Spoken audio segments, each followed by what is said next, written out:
ముందుగా ఓరుగల్లు 9 న్యూస్ ప్రేక్షకులకి ఎంగిలిపూల బతుకమ్మ శుభాకాంక్షలు. ప్రస్తుతం మనం బేస్త పండుగలో ఉన్నాము. ఇక్కడ ఆడపడుచులు టికెట్స్ పోయారు. మళ్ళీ అడిగి తెలుసుకుందాం బతుకమ్మ పండుగలు ఎలా ఆడుతున్నారు. ప్రతిసారి ఇక్కడికి వస్తాం. అంటే చిన్న బతుకమ్మ వేసారు, పెద్ద బతుకమ్మ చేస్తారు. ఏమేమి చేశారు ఇవాళ వంటకాలు ఏమేమి చేశారు? బతుకమ్మ ప్రతిసారి ఇలానే ఆడుకుంటారా? ఇక్కడ చాలా బాగా ఆడుకుంటామండి, చాలా సంతోషంగా ఉంటుంది.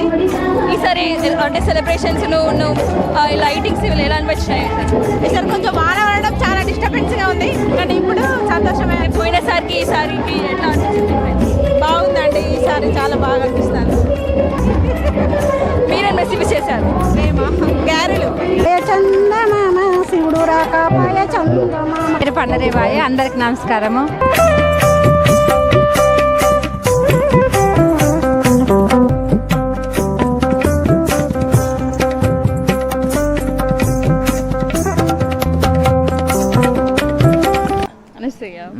ఎలా అనిపించింది బతుకమ్మ? చాలా బాగా అనిపించింది, సంతోషం. చిన్నప్పటి నుండి నాకు ఇష్టం.